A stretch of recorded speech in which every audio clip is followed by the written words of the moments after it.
We're paying $80 for a fucking CD. We're paying $80 for a fucking CD or a digital game that we don't even fucking own. The greed is getting out of control. It really is. What's going on, everybody? We're back with another riveting episode of Unfiltered Gamers. I'm Della. I'm Madcurious. And we want to start off with Mad, you got into some internet beef. You got into some online spats between I feel like I some do too often for someone who like doesn't really do anything on the internet other than create gaming stuff. But yeah, I think some girl try to call you ugly too. Yeah, so like I normally don't get involved in the small streamer beef anymore these days, but like I saw one of my mom friends posting about this, and the girl was coming after like all female streamers and especially moms, and she framed it in a way where she's like, you're just, you know, you guys just don't have anything, you know, basically you're not successful, you're dumb, you're uneducated, blah, blah, blah, blah, blah. And so I came in with, well, and she was basically going after mom streamers, right? Like, oh, you're only doing that because you don't have anything else. And I'm like, well, you know, anyone can put in effort into something. And I was like, here's all of my resume. Like, I've done all of these things and I still stream, and moms can stream and all women can stream, and it doesn't matter like what your background is. So I was using that as like basically evidence against what she was saying, because, you know, moms can defend themselves all they want, but like if she's attacking with like, oh, because you don't have these successful traits. So because I was part of the successful traits that she was uplifting basically to put others down, I wanted to say, okay, well, let me uplift it and then also uplift everyone else. You know what I mean? So that's how I kind of came at her. And I was like, I quote tweeted her and I was like, here's all of what I've done. I'm trying, moms are trying, doesn't matter. We can all try, anyone. And I was like, this is just projecting. If you're saying that you're not allowed to do something because you don't fit certain criteria, like, I'm like, that's just projecting, dude. Like, just because you're, you know, so that's all I said. You know, I wasn't coming at her. I was just like, this isn't right. And so her response was to screenshot my profile picture and do LMFAO. And I didn't even see it until like the next day, because I've been trying to limit my Twitter time a little bit. And like a bunch of people had come to my aid and had been like, dude, she's cute, what's wrong with you? Yeah, and she, it wasn't like it. And somebody even said this morning, they were like, I almost she liked tried it. to use like, it wasn't like she tried to use some like unflattering photo of you. It was like your basic photo where you're like sitting on like, it would be pretty typical easy to find like smile. an unflattering photo of me. You just have to go to my live streams and just like clip anything, you know. It'd be pretty oh yeah, I've seen some photos of you, but like, it wouldn't be that hard. She tried to like dunk on you, and it's just like, I saw it and I wanted to comment, and I was just like, I'm too sick to comment, and this is too stupid for me to be involved in. It's just like weird behavior too. Like, even if I was like ugly, which like nobody's like, if you, I don't know, like I don't think that like screenshotting someone is ever like a gotcha. You know what I mean? Like, I don't think that anybody's that like, I don't think that's a gotcha. I don't think that that's like any sort of claim to like, I'm better than you just because like you might have a more symmetrical face, if that makes sense. This girl's like, unless you're talking about looks, you know what I mean? The conversation wasn't even about looks. So I don't really understand what that was supposed to accomplish. It didn't undermine anything I said. Like, I wasn't saying I'm the hottest girl in the world. There was nothing about my looks on it at all whatsoever. She just like brought it in. Everybody in the comments, when you guys see this, tell Matt she's a cutie and give her a smooch on the forehead, okay? But I was an ugly duckling as a kid, so like it doesn't like, I've been there, done that. I put it in a box a long time ago, you know what I mean? Though I did have a new insecurity unlocked by one of the trolls, because I didn't realize it. What was that? I didn't realize my forehead was big. I'm more insecure about like my hair, my big arms. Like, we all have our insecurities, right? Like, my nose is Asian. Your so big arms. You know, like, you hear this? Her big arms. My arms are too big. Yeah. What do you mean your arms are big? Like, they're like fat naturally. Like, if I don't work them out, they get very fat very quickly. Right now they're like, I'm covering them up for a reason. They look fine. Well, everybody has their insecurities. You know what I mean? Like, even if everybody else is like, you look fine. Like, my forehead has not been one of them. So I guess new fear unlocked or whatever. But like, so now you're gonna cover your forehead with a fucking bandana? I'll just have to get bangs or something. No, I don't. Oh my god. I literally couldn't give a shit. I'm not on the internet to be the hottest girl. There's already enough hot girls. I don't need to compete You know what I mean? Like that's not my value on the internet. Like, and somebody actually came at me and they were like, because you mentioned makeup, because I was like, I don't even wear makeup in half my streams. I was like, they were like, because you mentioned makeup, you've like undermined your position here. And I was like, no, like I'm gonna play the game. And you've heard me say it many times. Like when I'm not wearing makeup here, I'm like, okay, well, that's like lowering that lever that I could pull as like like enhancing based on like the societal norms. You know what I mean? Makeup enhances for societal norms. It's not because like I'm trying to make my only value. Like, because some girls do. Some women are like, my value is in my looks, and that's up to them. That's their choice if that's what they want to do. That's not what I provide, but it doesn't mean that I'm not going to pull that lever a little bit and enhance with makeup for societal norms, because that's a lever I have. You know what I mean? Like it's just one lever of many, but I'm also not trying to compete with all the hot girls out there. There's enough. I don't need to be part of that.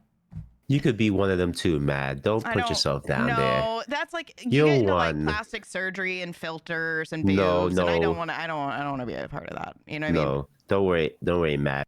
You're a hot girl in my book. Remember that. Thank you. And chat thinks so too. Chat thinks so too. I don't know about all that. They think so too. I don't know about all that, but you know what I mean. It's just when you're on the internet, you open yourself up to it. Like I'm fine, but like it was a weird. Like I've had people come at me for things, but never like try to make fun of me by my face. Like that, I'm not putting my face on the internet to like be like, hey, everybody should give me money because I have this face. It's like, this is my face. I'm a goofy girl smiling with a mic. Like that's it. That's if you really want to make money on the internet, you show boobs. There you go. Yeah, exactly. That's what I'm saying. Like my boobs would be in my picture. Like hers are. If we're don't make me go down that road. Listen. Okay, so if we're gonna this roast girl her, it would not be pretty. This girl, she's like, I know what she's doing, and like when I saw it, I'm like, I know what this chick is doing. She's rage bait farming. Oh yeah. To get people talking about her. Oh yeah. Because she's gonna keep making the same comments. Like, she just made a well, the day post before, talking about how she was basically talking about how her, you know, she wanted viewers. Like she wasn't getting any viewers. Like so, it was a yeah. So now she's going to the whole, I'm gonna insult a group of women, and people are gonna talk about me. People are gonna hate me, and with that, you know, you start getting attraction because now people know who you are and they kind of paint you as a target. But at the same time, you have like guys who are freaking so desperate for female attention, they would back her up. And remember, on being on the internet, you always have like the dark side of the internet where there are people who linger there and will latch on to anything that gives them attention. So yeah, her calling you ugly and calling women who stream moms with no talent, that she knows she was doing. Oh yeah. This woman, I've seen pictures of her that's not flattering, and so is the internet, and she is.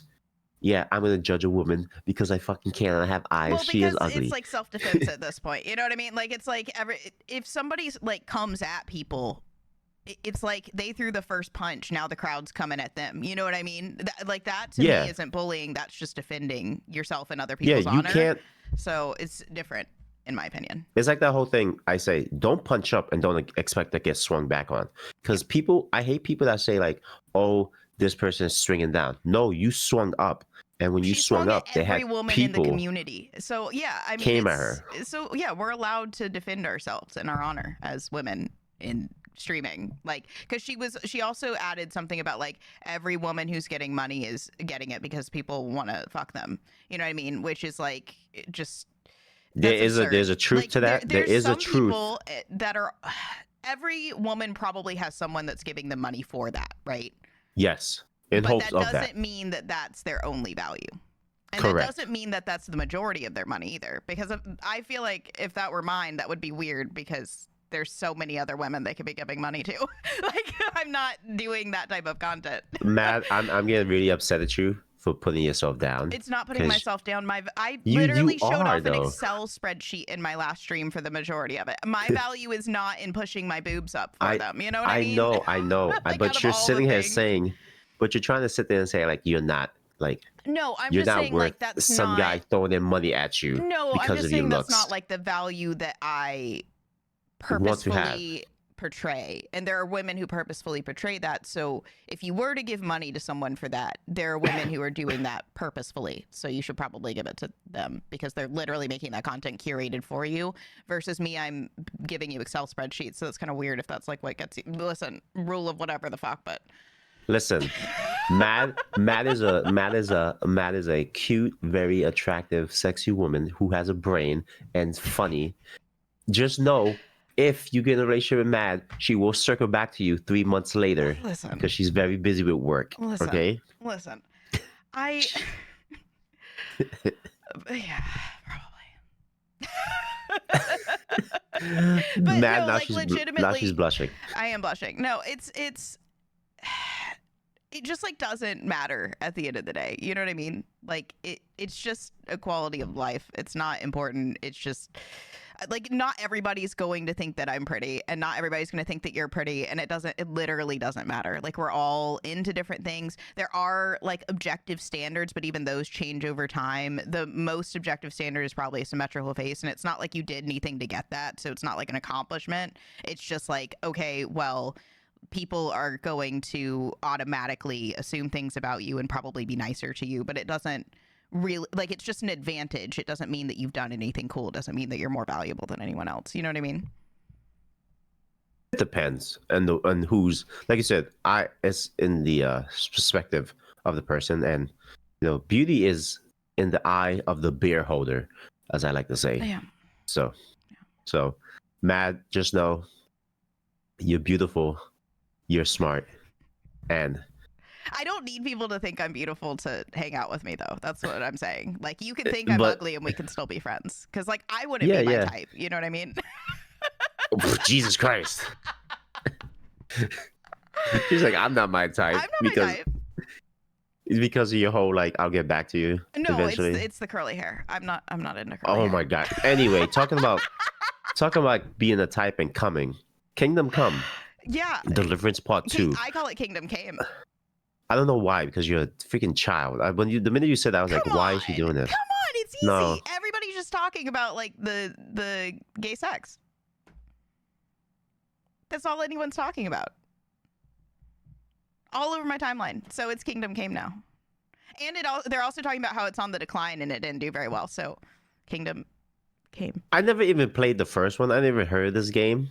But supposedly there's a small, very small group who is upset of the game because it has gay sex in it, which is the new safe thing to do in a lot of games, I feel.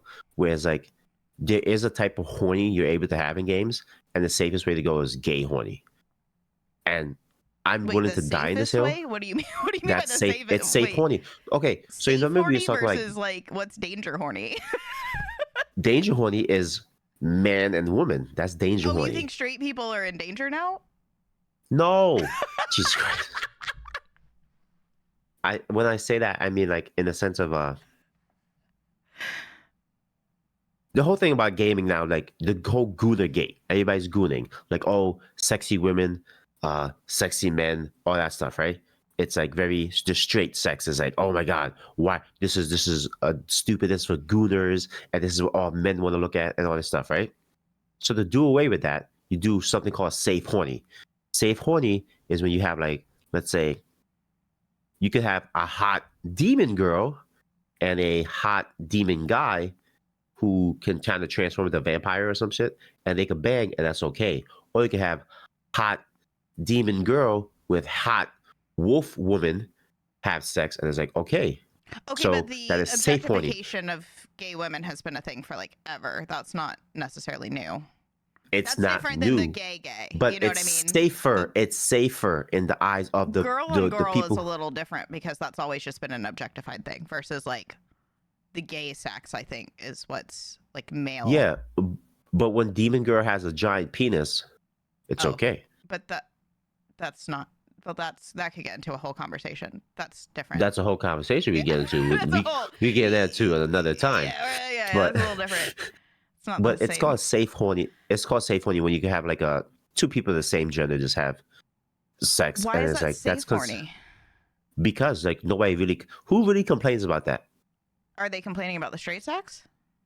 I mean, because yes. I don't really, you know me, like I laugh about it, we joke about it in my chat, but like overall, I don't think that needs to be in gaming. But I also don't want to like censor anyone. So like fucking have your porn if that's what you want. But like also, I think it's very unnecessary in games. Okay, so here's a perfect example. We're gonna go back to like 2024. Stellar Blade. Stellar Blade was looked down upon because why? Attractive women, skimpy outfits, right? Okay. It was bad. Yeah. It was bad horny. That's bad horny. That's bad horny? Oh, you're saying Baldur's because Gate. people will say like, "Oh, boobs are bad," and then Yes. okay. Baldur's Gate 3. I could fuck a bear. Yeah, I thought That was safe. I still That was think safe that's horny. weird as shit. I still think But that was that's safe really horny. uncomfy for everybody. But safe horny. I could fuck a bear. I could turn into a bear and fuck somebody. Why do I can you watch think orcs. it's safe versus not safe? Like, what do you think? Because we have a lot of I'm not gonna say deranged people. We have a lot of sexual deviants in the world who just have very dark fantasies, and we have come to the time and period of video games where we can live out those twisted dark fantasies. So I Because can to be clear, I feel that way about bestiality. I obviously don't feel that way about gay. So well, it wasn't really. Is it really bestiality if I could transform into that and you could bang me? right, and that's how they get you. They're like, well, you don't have to, and that's where I start to see like a legitimate argument and things like, oh, well, you don't have to, but it's there. Like, I think that's fair. I think there's a nuance there, right, for things to be offered, because if it was the worst thing in the world, right, you would still be like, that shouldn't be in there. You know what I mean? So I think that's a fair argument. But I also think that there's a lot of infighting in that group right now where people are like, oh, you just hate everything gay. Because we've talked about how there's a huge difference between like the propaganda machine and games that are like only being like the only financing they have isn't from like people buying the game, but from the financing that's trying to push propaganda. That's where we have an issue. But like there's all of these options that maybe are just going that route. Do we know if they got money for it, and do we care sometimes when it fits the genre and the game and the audience and what they want? Because like with Kingdom Come, it seems like there's a rift, but that like in RPGs in general, that's pretty common. And like you said, because there's a lot of like, but also I just don't think that like we need all of that in games either. Like, can't we like have the option to bang somebody? Yeah, I think maybe. Well, the option to bang somebody, but like without all the graphic like stuff, you know, like don't make it. What's the graphic stuff? Like do like a fade to black or something. You know what I mean? Like we don't need all this. Like to imply it if people want the romance, but we don't need like porn in games. That's just too much. Yes, we do. Can't that be like a subsection though, so that like everybody else can feel like safe about playing those games? No. Mm-mm. Why? No. Why? Because why? Because. Okay. That's it. I mean, I get what you're saying, but like, listen. Like, because I get that there's like choice is good and freedom to create what you want is good, but I feel like if every game has like sex scenes in it, we might be going too deep into this. Like, we might need to make some games that are chill. Like, going in too deep. You just want to play. Sometimes you just want to play a game and it not like be all that, you know what I mean? Like just like Mario, you know what I mean? Like sometimes you just want to play Mario. I did that. I did a retro weekend. So play Mario. Go play Mario then. Right. So options are good, but like I think where people were freaking about Kingdom Come is they didn't expect the coming. They wanted that to be more of like whatever it was, swords and shit. Did they not expect to be gay people in the medieval times? Because there were a lot, and to be fair, it sounds like there was straight sex before the gay sex, so I feel like it's fine. I don't know. I'm just trying to look at both sides here. I just feel like people, you're trying to play both sides. No, not play both sides. I'm trying to look at both sides. Look at both sides. Both sides in sex? I think no. Look at god damn it. I think people just upset. Like, there's too much sex in games. Gay sex is fine, but not when they're pushing it in order to like push an agenda. I don't like this like altruistic agenda bullshit. Like, just put what you think the art should be in the art and like stop all of this shit. You know what I mean? And so I'm like in a place where I don't think many people agree with me at all, to be honest. I'm like all over the place, but I have my set thoughts and they've evolved over this podcast, to be honest. And they'll continue to. I mean, sex is kind of an art if you think about it. It is. Yeah, it's always been an art. Yeah, some people watch it for hours. Art, there's a lot of nakedness too, even without the porn. Yeah. So staying on topic with the Kingdom Come Part 2 Deliverance, whatever it's fucking called. So like we're trying to get to like where we just went on the whole smorgasbord and talk about sex. So there's a small group of people who are upset that the game had gay sex in it, saying there's a woke agenda and whatever. And because the game is not breaking a certain amount of consecutive players, that it's failing with the whole notion of go woke, go broke. You know, a lot of people are saying like the game is not doing well, it's not performing, and you know, the reviewers and everything is just just with Dragon Age Vanguard.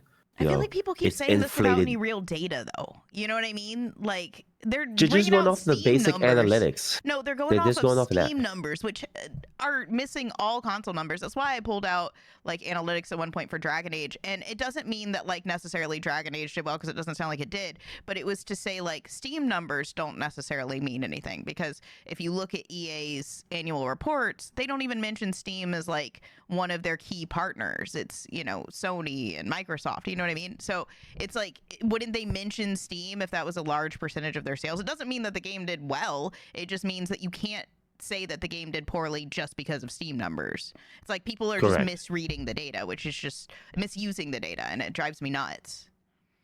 Correct. And it does get very like rocky where people start saying like, oh, because the game is not keeping this amount of consecutive players, it means it's failed. Yes.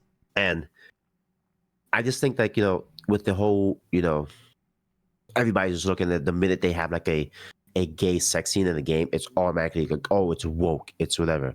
Mhm. And that's not the case. With I've this even game, seen it looks like a good game. right-leaning side being less intense about that now, and like the side that's kind of anti-woke. I've seen some of them even defending Kingdom Come, so it's clearly like there's clearly even nuance within and among that side. There's like infighting. There's the people who think that like censorship is good and there should be no sex in games, which occasionally I've been on the side of like, and I'm kind of more on the side of everybody should be able to have whatever they want, but we should maybe label it correctly and not go down like a really dark path. I don't like censorship, so I'm not on that side. But there's also the people who are more, hey, let's not have propaganda in our games. Now, most of the people on that side are also seemingly homophobic. It doesn't mean that everybody is, though. You know what I mean? Yes. I think it's just like a good red flag that they might be. But there's plenty of people, I think, that are more of the nuanced perspective that they just want to be able to have things that they relate to more. And I think that's also fair. Correct. And, speaking about like, going woke and going broke, some videos came out about with one of the, I believe this person was a former employee at BioWare before the layoffs. And they came out and was talking about how, they're pretty upset, and I'm so they worked on the Vanguard, the Vanguard game, the Dragon Age Vanguard. And this person, got a lot of heat prior because they were like, oh, it's great that the game has like top scars for top surgery to make And inclusion for that's not non-binary. It's not even just that. I mean, that's for, people who've had cancer too, Yes. So. But it wasn't pushing towards cancer. It was pushing more towards the marketing obviously wasn't for that. But I know that there were people who'd had, cancer survivors who were really happy about that and really excited about it. Yeah. So now this person was laid off.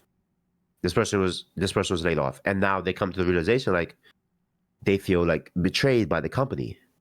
Like the company BioWare, who said like, we want to send out these messages and, do all this like stuff to make people feel included. And they go, oh, well, the game underperformed. We lost money. All you guys are laid off now. Goodbye. And they're just hurt. Like, they feel used. And in reality, here's the thing. Big companies don't give a shit about you guys. They don't give a shit about anybody. And not even me, mad, gay, straight, black, white. They don't give a shit about you guys. We are all customers. That's all we are. We are consumers of their product. They don't care about whatever message. They saw that the They saw them. The modern audience was a new group they could try to get because all they did was complain and say they want. They got on board with the agenda and the propaganda, whatever you want to call it. Tried to profit off of it, didn't profit, and was like, okay, this isn't working. Goodbye. The only side That's that a company business, guys. is on the side of money. Listen, I was deep in corporate finance for some of the largest companies in the entire world. They are not out here being like, let's do good today. I mean, they do. They will put it. It will be They in the pretend. propaganda, even in the company too. Like they will say, like we're gonna do. No, it's at the end of the day when they're making decisions, they're not saying what's the most moral decision. Let's have like an ethical dilemma here. No, they're in the rooms looking at the bottom line. That's it. They're looking at the data. That's it. And they're hiring these people. Let's say people part of the diversity and inclusion group. They're hiring you to do that nonsense for them. They're going to say, yes, we care about that. We want to hire you, and you're going to be the head of that stuff. And you're going to go, oh my God, they really care. They love us. We're going to have all these great things. Let you do what you got to do. Hire all these people, put all this inclusion, put all this diversity in your game. And then when the game flops, they're going to look at the numbers and say, okay, we got to get rid of this group because it's not working for us. It's a PR game that's meant to either win or confuse you if they can't win. That's it. Say that again. It's a PR game that's meant to either win or confuse you if they can't win. That's it.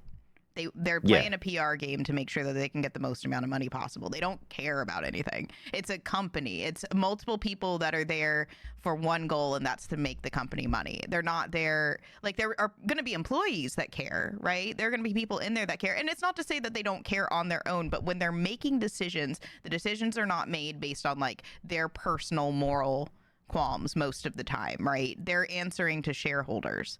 They're answering to people. They want their end of year bonus. They're thinking about like, I want to do a good job with my job. And so for them, that means money. That's what all jobs are, is moving money. So exactly, it's not, they're not sitting here like, most of the time. Now, there might be some decisions where they're like, we're going to take a cut here because we want to do good. There's got to be like nuance, right? There's going to be some decisions like that. But most of the time, they're in a room with multiple other people, and all of those people have the same goal of, we've got to do a good job. So they're going to stop somebody if they're trying to do like a good thing instead of a good job. You know what I mean? Yeah. So this person, they said that they don't think BioWare. I don't think BioWare is on my side. And I'm sorry to tell you, they never were. Big corporations, they never were. And it kind of loops back with talking about the layoffs in BioWare. When Rockstar started doing layoffs, or was it Rockstar or the different company? I forgot what company it was, but when they started doing layoffs, the day before they laid people off, two of the employees, like one of the employees were talking how they were talking to each other, and they were like, I'm not making enough money, to even pay my rent. And like one of the CEOs was talking to them saying like, I just bought a new car and all this stuff. And, I'm going to have a party at my house. You guys should come over so you can see my new car and stuff. Next day, laid off those two guys I was talking about. They don't have enough money to pay. This is the world we live in, guys. The top eats the most and the people at the bottom get the crumbs. Just because I understand you guys want to live in this world where it's like, oh, everybody gets paid a fair, livable wage. What is a livable wage nowadays? Who knows? What is that number? Because the number is never going to be enough. I feel like we had like half a century of like real safety that like built a generation or two. You know what I mean? Like safe jobs. Like everything was just working. Everything was growing. And there was just so much opportunity all the time. And everybody was thriving. And it's a mess now. But and I just feel in the fail world all the time. Yeah, I feel in the world of like gaming, it's like it's a swing and a hit or a swing and a miss. Because if you work for these large companies, the CEOs and the execs, all those guys are thinking about how much money they can make and profit off of. Mm-hmm. When they're the lead of a game and the game does good, they get more money. Mm-hmm. You guys, what do you guys get? The developers, the marketing people, the DEI, the diversity and inclusion people, what do you guys get? You guys get a little bump of your pay, and you get to put on your resume that you work for this company under this game. Yep. Right? That's all you're really getting. So when the game fails, that project manager or the person who's in charge of it, they lose their job, and anybody else under that loses their job too. So it's it's a thing where we need to understand, like, if you're in this business, if you're in that business, just know your job is on the line every day. Because if that game fails, they're not cutting the guy at the top. The guy at the bottom is getting cut. We saw it. Concord, the whole studio got shut down. What was another game studio that got shut down? There's like 2 game studios that got shut down completely last year. But there's been Concord layoffs and- everywhere. I mean, but it's not just gaming. You know, it feels like there's It's in the tech more business too, tech failures side too. everywhere. I was just watching a YouTube, like really long YouTube video yesterday. I was working on things that was about the Star Wars hotel failure. It's like everywhere is just. Wait, That's hold a whole on. fun story, to be fair, but The Star Wars failure, to sum it up, that Star Wars whole hotel studio failed because do you know what they were charging a night for that shit? oh yeah, I watched a 3-hour video. I know all the Yeah. details now. When you charge like goddamn near $3,000 a night, Oh, it was to it fucking was stay in worse the than that. place. I mean, yeah, it was about 3,000. It was like of course you're it gonna was going to fucking be fail. 6,500 minimum, basically for the trip. It's like it's crazy minimum. Who the fuck has that kind of money? So the person who went and was like kind of looking around, they said it wasn't just like really wealthy people. It was like middle class people who wanted to give Exactly. their family like the experience of a lifetime Exactly. Yeah. And guess what? and went into debt Motherfuckers for ain't it. got that money. Who got Yeah. that kind of money? Yeah. I'm glad it failed. That goes to show you ain't Vegas. Keep that shit in Vegas. That's they a Las didn't think Vegas about shit. the price point well, and I don't know if it's just a product of like this economy and this time, but it feels like there's a lot of bigger failures than there used to be. You know what I mean? Like Disney used to be too big to fail. You know, like their name would carry Well, it. Well, now with all the fucking dog shit stuff they've been putting out, can you And that's really? what you've got to wonder. It's like what happened. Like all companies used to be pretty much too big to fail. Even failures just didn't hurt as much, and we didn't see as many. I feel like we didn't see as many layoffs. I don't know if it's just like confirmation bias, but it just feels like there's so much more failure, like catastrophic failure throughout the entire economy. I just feel like what's happening with within tech industry and everything with tech, movies, and gaming is just like everybody's trying to market off of the modern gamers, the modern audience, and the modern audience is kind of just like in this way of yell into the void, listen to what we're saying, give us what we want, but when we get what we want, we're not gonna support it. So I had a conversation on Twitter yesterday, and I was trying to just break down this guy's logic so he could see how dumb he was being. Like, I don't call people dumb because they're dumb. I call people dumb when they act dumb. You know what I mean? Like, it's not Some people are just dumb. level. You should just call people dumb. It's not intelligence level to me. It's like you're legitimately choosing not to think about the things that you're saying and doing. And so I broke it down for him, and it was somebody who was like, you're just defending Ubisoft. I was like, I haven't said anything about Ubisoft. I'm talking about your logic. And they're like, you just like Assassin's Creed, blah, blah, blah, blah, blah. And I'm like, no, we're not talking about me. We're talking about your logic. I was like, let's break it down. You're saying, because his one like comment was like, you need to make another of this game. I won't even buy your games in the state that it's in right now. Okay, so why would they make a game that you want when you're no longer their customer? You're not going to buy any games anyway, no matter what.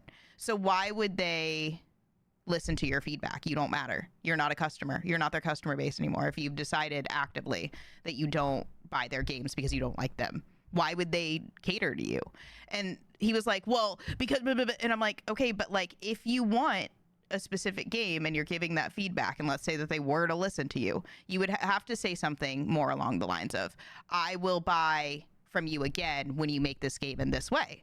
That's a way that's constructive feedback that they can do something about. But if you say, I'm not going to buy your games no matter what benefit do they have in even listening to you?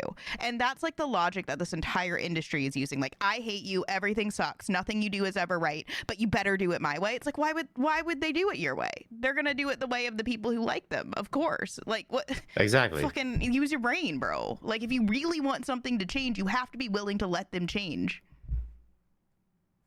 No, some people just feel so a lot of people are in that mob mentality where I'm gonna bully this company into doing what I want. Yeah. And it works. Sometimes it works. Sometimes it works. Mm-hmm. Sometimes it doesn't. But it seems like a lot of time it has been working, and like people who are just like companies just keel over and just go with what this mob mentality is saying. Yeah, because most of changing the time I games think and it's adding things in for that group. And when that group gets it, they don't buy the game. It you know what? It happens. It happens in the comic book industry too. A lot of people in the comic book industry say they want more of this, that, and the third. Right? Companies give them that, and they don't buy the comics, and the comics fail. Prime example: when the Black Panther movie came out, right? They re-released a Black Panther run right after the movie came out. They came back. A great black artist, black freaking writer, and everything. The comic failed. You know why? Because these motherfuckers weren't buying the comic. And then people try to look at the comic book sales. Like it was like, oh, notice it's a Superman, Batman, and predominantly white comic book heroes that are successful. It's like, yeah, because you dummies aren't buying the fucking black comic books. You guys are not buying it. Yep. If you're not buying what you want, whose fault is it? Oh, they should promote it more. Do you go to your local comic book store? And that's again having No. to look at like the market for what you're producing. And we've said it before. It's like, yeah, I'm gonna buy games that have gay every time. Like that's cool. I like it. I understand that other people don't. So if I were to make a mass market game, I would maybe reconsider putting gay people in the game because there's so much fucking hollering about it. It's like, okay, and I understand that people are like, okay, but we need to because people need to get used to it. It's like, fucking let them like whatever they like. Just like I want them to let me like whatever I like. They can like whatever they like. You know what I mean? I just feel like we should be making art for ourselves, but if it's something that you're making mass market appeal, you have to consider the actual mass market appeal. And so if you want to make gay games for gay people, do it. But don't make it on a mass scale and then wonder why they're not buying it. Yes. That's it. It's that Dustborn. simple. Dustborn, prime example. So it does suck that, people get laid off and everything with these game companies and, the failure of things, but that's just understand that these companies are hiring you in hopes of making them more money. And speaking about more money, the conversation that has been coming up and creeping up lately is game prices. So right now, a brand new game costs about $70. $70. And there's talks in the line of games going up, the price of games going up. And when I say go up, I'm talking like $80, $90, or even $100 for a brand new game. So, when you try to have the conversation with somebody, they go, oh, if you look at games back in like the early 90s, Nintendo 64 and stuff, games cost the same amount, $70, right? But you got to think of this. Let's go back to buying a game back in back in the 90s, early 90s, early 2000s. When you bought a game back in 1995, 8, 2001, what did you get in that game? What came in that package? When you got a game? Yeah. Little packet, little paper? Is that what you're talking about? I'm going to kick you in your head. The little paper, what else? It was a booklet. It was an actual booklet, right? Yeah. Yeah, and it had everything in there, right? Mm-hmm. I think the You would games get that I like made. codes for certain things, and yeah. Yeah, but it was an actual booklet. Like it wasn't like one piece of paper. It was like a whole booklet. Yeah, I have Characters a and bunch back stuff. there. I was looking at them last Yeah. weekend.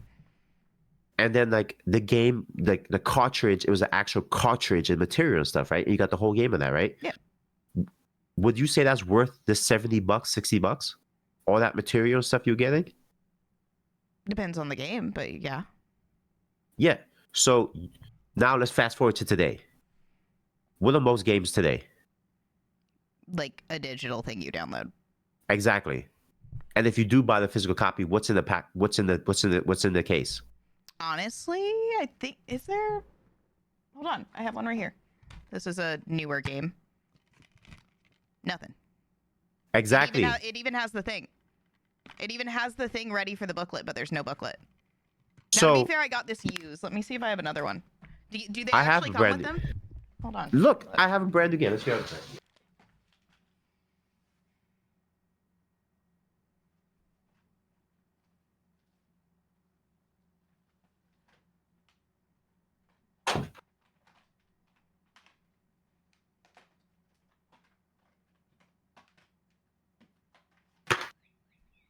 I've grabbed a little small selection from back there. Let's see. So Okay. Eternal PS5, nothing.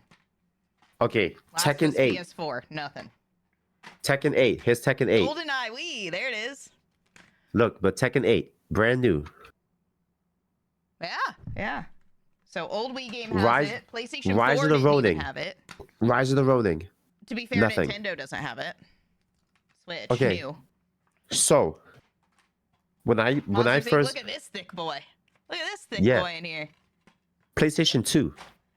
So, we're paying goddamn fucking near $80 for a fucking CD and plastic. Now, to be fair, what is the value of the booklet to you? The value of the booklet is what I'm getting into because, okay, the value of the booklet is that, you at least getting something. You're getting something to read. You're getting the controls, characters, backgrounds, and all that story. So that goes into productions, right? Because if you think about it, It does. It has it's like the tutorial, like a quick look. Yes, Now, of course, they yes. throw that in the menus now, so maybe it was to save space at the time. but here's a safe space of what? Like save game space to not have as much of this in the game as accessible. So they put it in a booklet. Just devil's advocate here. Yeah, but here's the thing. When you're paying that much for this game, you're paying to cover the company on its production, right? The production of that book, the production of those plastics. This piece of blue plastic doesn't cost that much. I'm telling you right now. Oh, yeah. This, Yeah. That's why I was Okay. saying what's the value of the booklet to you? Because the booklet itself isn't even probably that expensive to make. So, why would they not but it's include it? mass produced. But it's mass produced, so you would have to get money out of it, the value of it. Right. But now everything is being pushed towards digital, Yep. right? Yep. Why am I paying the same fucking amount for a physical copy? Now, to be when it's fair, digital? it depends on where you value the game, because some games you're getting a lot more potential time out of, right? And some you're getting a way better quality game with So price higher per dollar. graphical. Yeah, it's what's the value that you get from the game? Is it time? Is it the actual gameplay? Is it the graphics? Is it having a physical book? I think everybody has slightly different thoughts about what the value of a video game is, but having it digital and not owning it, we saw an issue with even this weekend. And that's one where I'm fully on the side of the people who are oh, digital gaming's a problem now. I'm there now. So It caused me issues. So going back to what you're saying, it's not price per dollar. It's a price per hour, I believe, on the game. Well, it depends on if that's your value. For me, that's not the case. I loved Stray and it was 10 hours, max. 10 hours. So how much did that game cost you? I did it a weird way though, which plays Wait, into wait, this no, whole no. digital thing. I didn't buy it outright. I played it through PlayStation Plus, and that's how they got me. Okay, so if you were to buy that game, it's 10 hours. Let's say before you bought the game, right? They tell you it is 15 hours with everything done. How much would you pay for a 15-hour game? How much would I pay for it?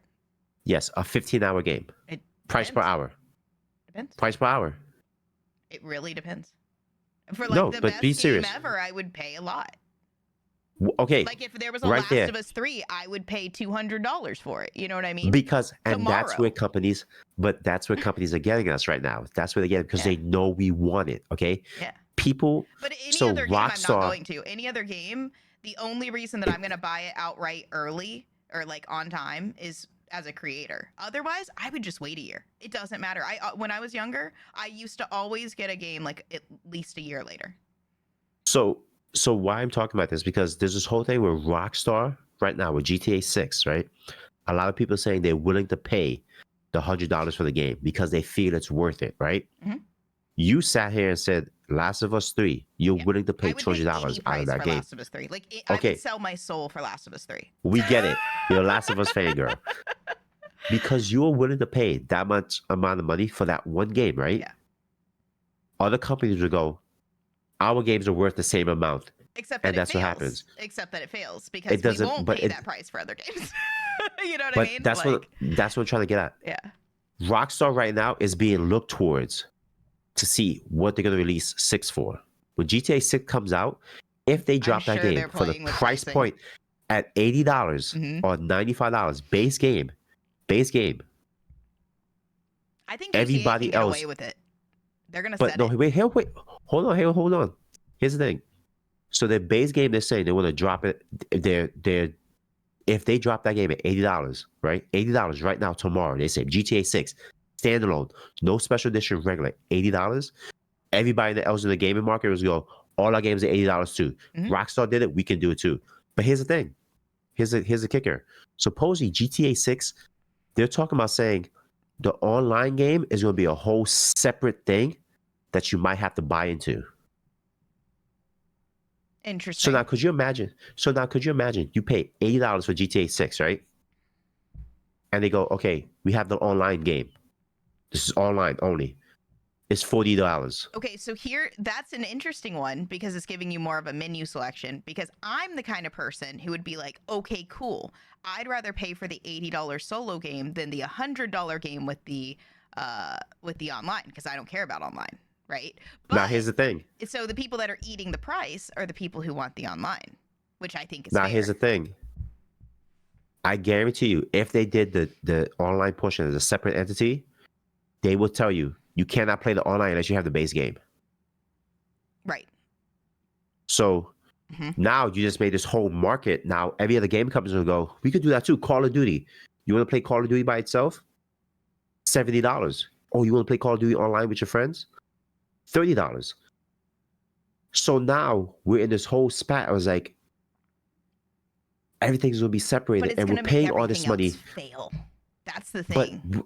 But the thing is, we're paying $80 for a fucking CD or a digital game that we don't even fucking own. But the thing is, other companies are trying to copy the methodologies of like the most luxury of items, and that's never going to work. And it's only in the gaming industry I feel like that this happens because, like you said, it would set the standard and everybody else would try to meet that. But that's not how it works. There are luxury games. That is the new GTA. That is Last of Us 3. There's these games that people will like sell their souls for and will pay a premium price. That doesn't mean that all AAA games can meet that. That means if AAA games try to meet that, they're going to fail because nobody's going to buy it. But it's going to push them. It's going to do two things. It's going to push them to actually work on the games and fucking make the game successful. Black Myth Wukong, phenomenal game. It was only released digital. Only digital. You only got a digital copy of that game. There was no physical copies out anywhere. Even when you bought the special edition of it, you came with all that stuff, it gave you a digital code. My whole thing is, if I don't want to pay all this money for a digital code, I'd rather pay the money for a physical game with a booklet and stuff. So it tells me characters' background, story, and all that stuff. Now you buy it online. Everything's online. It's like, there should be a difference, price. I'll tell you the real thing too now is like I'm not gonna buy a ton of digital. I'm not really gonna buy any digital games at full price unless it's for very specifically for content like GTA 6, or if it's something that I am like, it's my top 0.01%. Other than that, like I'm gonna get stuff on sale late. Or I'm going to have the memberships and then I'm not going to own anything, and it'll be good for content creation, but it's not going to be good for like what happened over this weekend. I was pissed. I went to stream on Friday and I couldn't get the footage I needed. And people are like, oh, you can step away from your computer for 2 minutes. I was outside all morning, and I was outside all morning yesterday too. All right. I go outside. The problem is, you touch grass. Yeah, I touch grass. I have sun on my face right now because I almost got burned. I was outside in the sun for so long. It's 81 degrees here. All right. Listen. But however, I am creating with a purpose and gaming the games I want to game. And I understand that other gamers would probably want that too, even when they're not a creator. They've already paid for the game. That's their product. They deserve to get to play it, right? For me, I legitimately needed to have Assassin's Creed and Last of Us for the footage I needed. Last of Us would have been the backup plan, and I couldn't access that either because I'm doing specific projects for specific videos, for specific content, for specific events on my live stream. So I'm not going to change that just because it's offline. Sure, I could have put the N64 back on and we could have partied, but I have plans as a creator. Like, this is my job. I get you. And so for me, obviously that's a very specific case, but I can imagine somebody who like every Friday they go on Call of Duty with their friends was like really upset by that. And I think that that's fair. It doesn't mean that they aren't going outside. It means that that was their plan at that time, and they've already paid for the ability to be able to do that. And that was taken from them, and that's not fair. The PlayStation Network was down for about 16, 17 hours? 20, it was over 24 hours. Really? Because I think they sent it out. Let's see. When did they send out the noti? They sent out a noti 18 hours ago.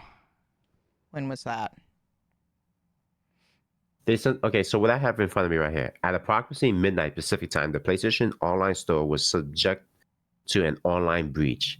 The vector of the attack was quickly identified and online services were Where are you taken getting that? offline. So They didn't even say that. this That's why I'm so annoyed by their communication, because all they this said came was out like operational something. I'm like, that's not this an came answer. out yesterday.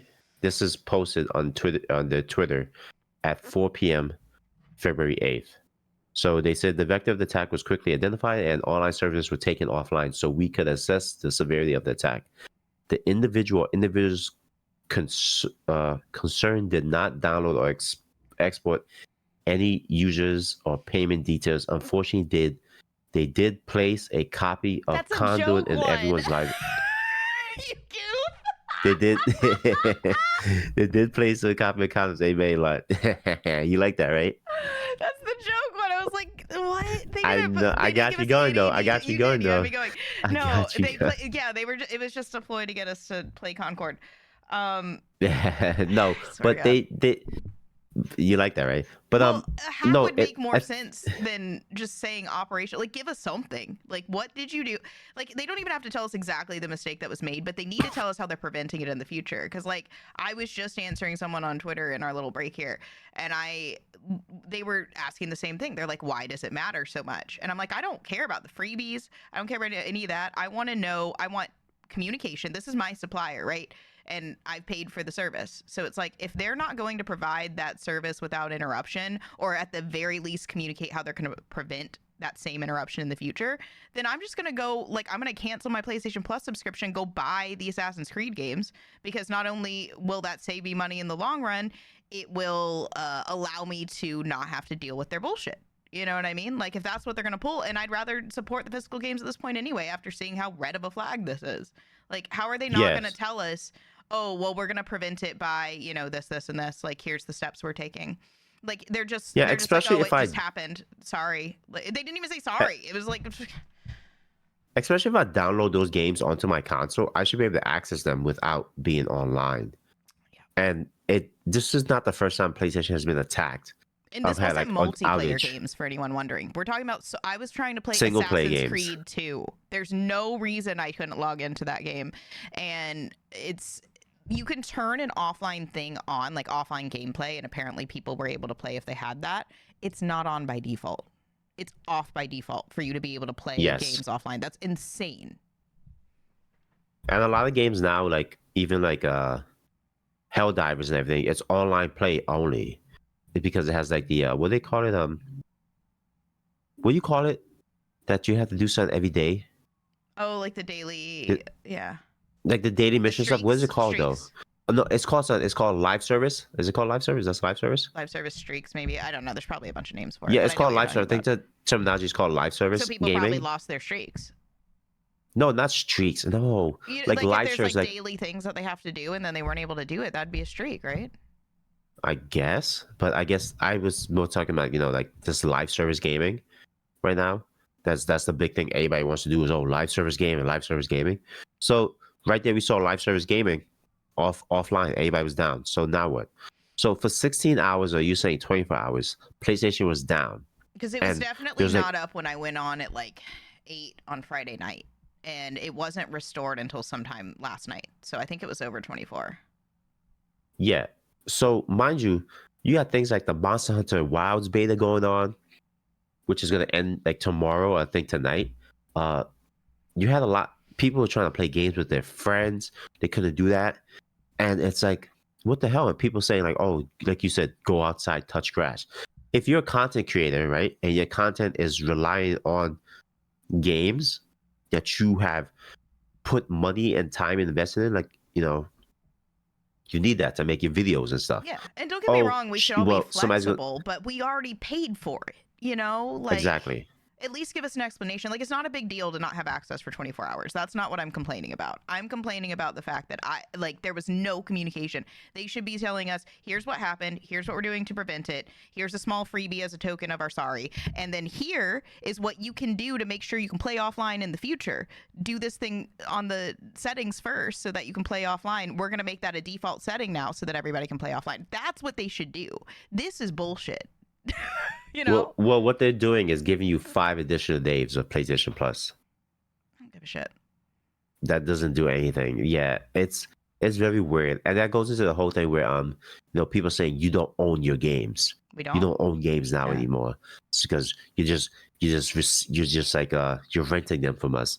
So that's where like these big companies right now are just trying to tell us like all this nonsense, and we're sitting there and not fighting back against it. And I think we should be after this, because like I even said, if Ubisoft were to go down because Shadows doesn't do well, right? Like, let's say that something happens to Ubisoft, they have to sell, like Ubisoft Plus goes down, you no longer have access to those games. We need to be stocking up on the physical. So I'm about to have to buy Assassin's Creed anyway, I think, because it feels like there's too much that can go wrong when you don't actually own your games. You know, what if I'm never able to play Assassin's Creed again? Even Last of Us. There's no reason I shouldn't be able to play Last of Us just because it's a digital copy. So I'm going to need to go get a physical copy. Like, as soon as I can, as soon as I budget for it, I need to get physical copies of all of my favorite games. And I might need to get it on consoles that aren't PS5, right? I might need to get them for PS4 if they're available. You know what I mean? Because PS5 has all of the, like, we might need to stock up on all of the old stuff, and then we're not even going to own anything new. I see the issue now. Like, I used to tease people for. I was like, who the fuck cares? I see it. I'm a believer. Now you see the light. Now you see the light. All it took was PlayStation going down. You're like, wait a minute. Yeah, wait a minute. I can't access what I need to access. These are fucking 20-year-old games. What the fuck is this? There's no reason for this. At least with Steam. Wait, can you play games offline with Steam? I don't even know. There's probably access to it in some way. You'd probably have to like download it and then have something triggered on. Wait, no. Yes, because I have a Steam Deck, and when you download the games to your Steam Deck, and if you're traveling, you could play the game.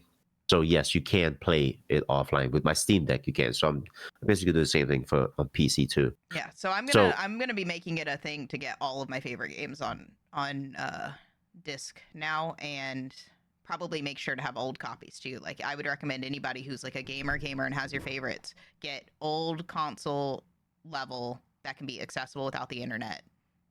You know. And PS5, I think, can be at this point, but imagine PS6 doesn't, right? Like, imagine they take away the capability to even play a disc game without internet. Then be ready, you know, get what you need to. It's just another sign of how big companies know what they can get away with. And speaking of that, like, I just want to touch base on this. Like, I don't know if you ever heard of Riot Games. I'm sure you heard of Riot Games. League of Legends, Valorant. Yeah, I have a League of Legends chair. Never played. Yeah, so yes, you definitely heard of Riot Games. So Riot Games came out and recently said, you know, they're doing away with Hextech boxes. And what Hextech boxes was, like, you play the game a certain amount of times and everything. It was like a free box you got. And when you got the box, you need a key. You obtain the keys by getting like you usually got them daily. Let's say you were a player who were very positive in the game, right?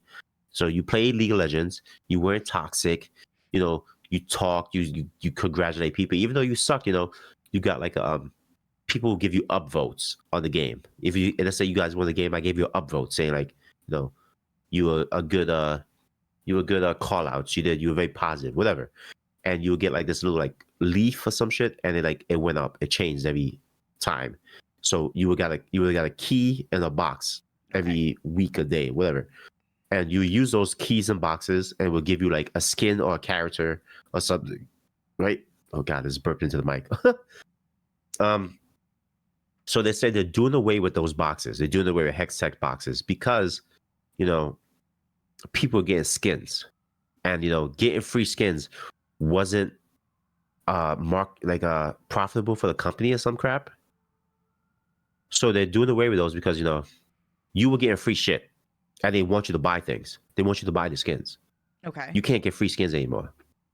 So they're saying it didn't help the company in any way. So no more free stuff for you. And how I took that was pretty much, you motherfuckers don't deserve nothing free. You're gonna buy our skins and keep playing that game because you know why? You're too stupid not to. It's yeah. I mean, the greed is getting out of control. It really is. And yes, I understand that games need to figure out different ways to monetize and all of this because they're getting really expensive. But maybe just don't make them so expensive. It's a budgeting issue. You don't need to spend all this money on games if people aren't going to pay for it.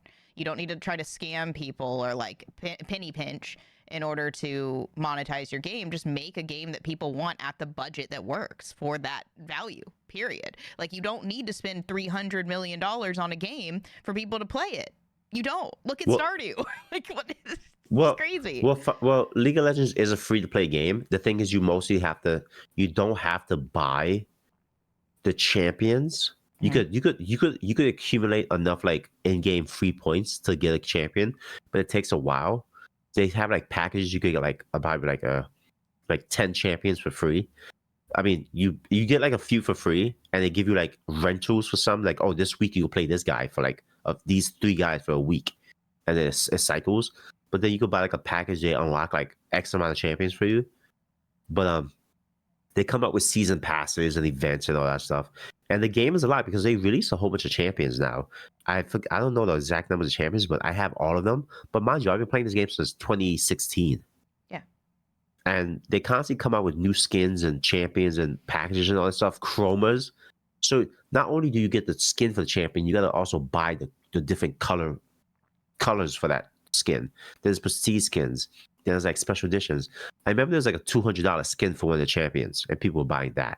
Right. And so monetizing in a way that people are good with, do it. But like just taking away stuff so that you can monetize, that's where it's getting to be very problematic. And we're like, you know what I mean? It's like creating more so that you can monetize is one thing, but like taking things away and then monetizing them, like everything that is what's it called, microtransactions now, was stuff that was more kind of covered in cheat codes and that kind of thing, and that was fun. And I think I said this the other day, and I think nobody's going to agree with me, but I think it would be really cool if DLCs were like earnable in the game rather than having to pay for them. Like, reward the players who love your game and play it like crazy, because that would be free marketing when they discover it. And then when everybody's discovering it together, it would just be marketing. And then more people would want to buy the base game. And it wouldn't be about selling a DLC that should have been in the game anyway, because you're literally selling a partial fucking game. Like, just add bonuses that add value, and then maybe people will be like, oh, that is a $70 game. They had a whole fucking side of this that was hidden. That's crazy. We found it like a year later. You know what I mean? Like, that would be cool. Well, it's just this right here shows, like, taking away something that was free so people could get skins and stuff for free. Because sometimes you got a skin that was released like years ago, and you're like, oh shit.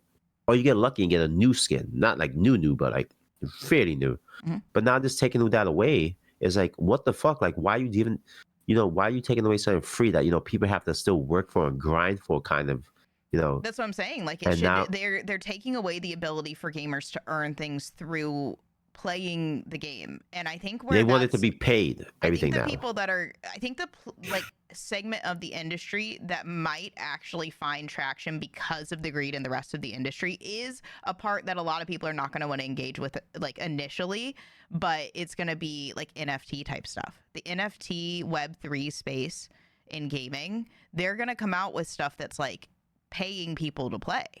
Right? There's going to be all sorts of weird stuff that goes on over there because they're trying to experiment. And that's where we're going to see, I think, really cool stuff with earning your way through a game, because they're like building that. They're building that technology versus all of the greed where they're just trying to grab money wherever they can, And it's just sad, like, that it's not just sad, it's just an eye opener to see, like, talking back how we said, like, these big companies don't care about you. They're just a fucking consumer. And they're showing us every day. And you know why they're showing us and doing this stuff? Because they know that we're too stupid to freaking sit down and go, I'm not going to take this. Well, they know it, we're but so I think divided it's starting to in gaming. backfire. Like, as much as there's a lot of people who are against like the anti-woke crowd, they are the crowd that's loudest about that as well, and I agree with them on that. You know what I mean? Like, they're the crowd that's the loudest about, hey, we want to own our stuff. Hey, you're putting stuff in games that, hey, you're trying to monetize shit. So I'm with them on all of that at this point. Like, the more that I see it, right? And so I think there's a lot of us who are waking up to it, right? Like we're seeing all of these problems. I'm not going to buy a lot of new games other than for content here and there. Like I'll have to buy GTA 6 because that's the biggest game in like 2 decades or whatever, right? But like Yeah. other than that, like if there's a new Naughty Dog that's like Last of Us type, you know, like the space one that they're coming out with, like I'm gonna get that. Obviously, Assassin's Creed I'm in for. Other than that, you know, there's gonna be a few titles that kind of like catch my interest, but it's rare. Like I got all of the games that I purchased that were new last year were remakes. Really? Yeah. I looked at my list because I got Outlaws for free, right? I didn't buy that one, but I would have if I hadn't gotten it for free. And then I got Until Dawn remake because I play that all the time. Like I'm the biggest fan of Until Dawn. The Silent Hill 2 remake because there was just so much going on and I kind of wanted to check it out, and it just was kind of a perfect storm of okay, I'm going to check out this game. And then Tomb Raider remastered because I was playing all of them anyway. So I looked at whether I should do remastered or old, and the remastered made it a lot more accessible to play. So that was it. And so sometimes these remasters that make it more accessible to play, especially as like a console main, cool, good, right? Other than that, I'm not super obsessed with getting the newest game, and I'm kind of like straying away from that in all of my content too. Like I don't want to be the fastest to talk about like gaming news. You know what I mean? Like I like it here, but in terms of like playing the newest game, I don't need to do that. I'd rather play games that like speak to me. And I was so happy to play all my N64 and PS2 games the other week. Like I don't necessarily need a bunch of new games. That's kind of where I'm getting to. I'm not going to support that anymore. I'm done. I'm over it. Well, I'm in the sense of, you know, I am looking forward to some new games. Like Monster Hunter Wilds is coming out. I'm looking forward to diving into that. It gets me away from Marvel Rivals, which has been I don't know if you ever. I've been speaking about it very advocately on the Twitter that I'm gonna get Marvel the Rivals shark cosplay just for you. If I see you don't do that. I'm gonna surprise you Shut up. on this podcast one day, and we're gonna log on, and I'm just gonna be wearing like the shark costume. Why you do this? Sitting in my League of Legends chair. Why you do this to me? Why you do this to me? Like I was very because advocate you love on. him. No, I don't. I hate Jeff. I hate that stupid fucking land shark. I hate that. That's the worst character ever made by Marvel. Marvel, why'd you make that stupid ass character? Anyway, is he from something or like? I mean, I assume. Yes. What is Jeff he the from? Land Shark. He's from Young Avengers. From what? Young Avengers. Young Avengers. Yeah, he's Jeff the Land Shark. He's one of the like super Kid powered. Avengers? Like what? It's like a comic thing. Yes, Young Avengers, a team of young superheroes that called Young Avengers. Jeff the Land Shark is also a part of Young Avengers. He is Kate Bishop's pet. Kate Bishop is the daughter of Hawkeye. No, she's not the daughter of Hawkeye. I'm sorry. She's the apprentice of Hawkeye.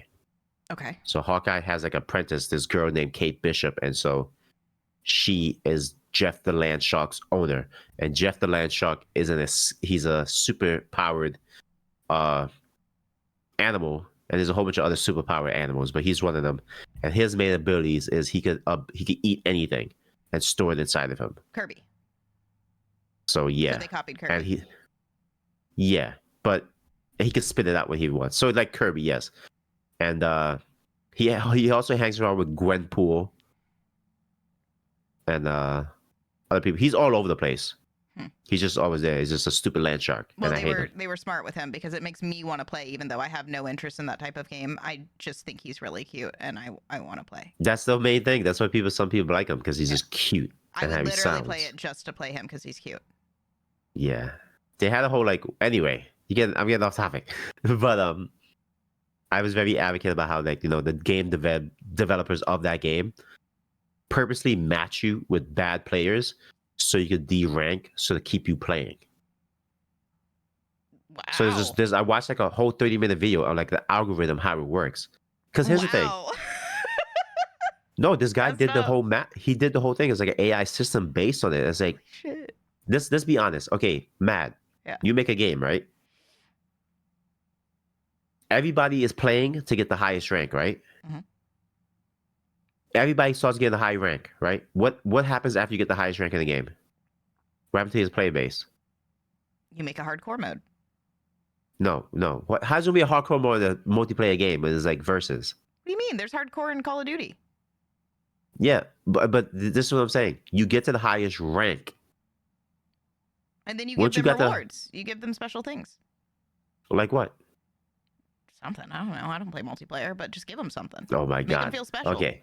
Give them Okay. like send them a plaque or something. I don't fucking know. Okay. So usually in most games, once you get to the highest rank, what happens? Your play base starts to fall off because like everybody's getting to the high rank. So it's like they don't really have the urge to play anymore, right? All you have to do is make them feel got the- special. Just like give them like send them something like physical. Imagine a game did that. Imagine a game sent you like a physical plaque when you hit they like do. a goal. I That would think be League of cool. Legends. I think League of Legends sends you a jacket. There you go. Yeah, that's what they If you should hit, do. if you hit, is it Grandmaster or something? Not Grandmaster. I think Challenger. They send you a Yeah, jacket. you I don't need forgot to like what game. cheat people out of it. Like let the algorithm be fair, and then just like give No, people but who it do does. good shit, cool shit, But so here's that the they thing. market your game. So a lot of people will say, "Oh, that's not true, Della. You just suck. You suck at the game." No, the game legit matches you with people to keep you playing and climbing. That's crazy. Because the thing is, once you hit the highest level, you're like, okay, I don't really want to play him. I'm at the top level. But if you're about to get to the top level, then I match you with a whole bunch of people who are just dog shit at the game, right? Even though they're in the same rank Well, as you, Call of Duty does like they're it where just- you start over. huh? They just need to look at the other systems that similar games have done. I mean, you said League of They- Legends has a system, Call of Duty has a system. They just need to look at their competitors and say, what are they doing to keep people in the game, rather than cheating people with the algorithm and like fucking up the That's- matchmaking. League of That's Legends did the same ridiculous. thing too. League of they? Legends does the same thing too. That's absurd. There's other No, ways it's not to absurd. reward people. It's not rewarding you. It's It's keeping punishing you you. playing. It's punishing you. But it's to keep you playing over and over. They can do that without that. Like, there's other ways to motivate people without like that.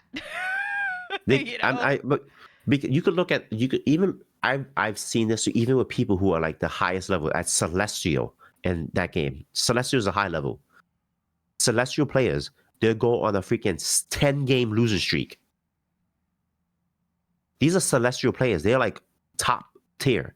Yeah. And because in the game, it tells you you're ranked 99.5% higher than most people in the whole server. What if they did? I mean, they could just like they're doing a punishment system instead of a reward system. So like instead, if they just celebrated all of the top players in different ways, that would be just as motivating. I feel like, right?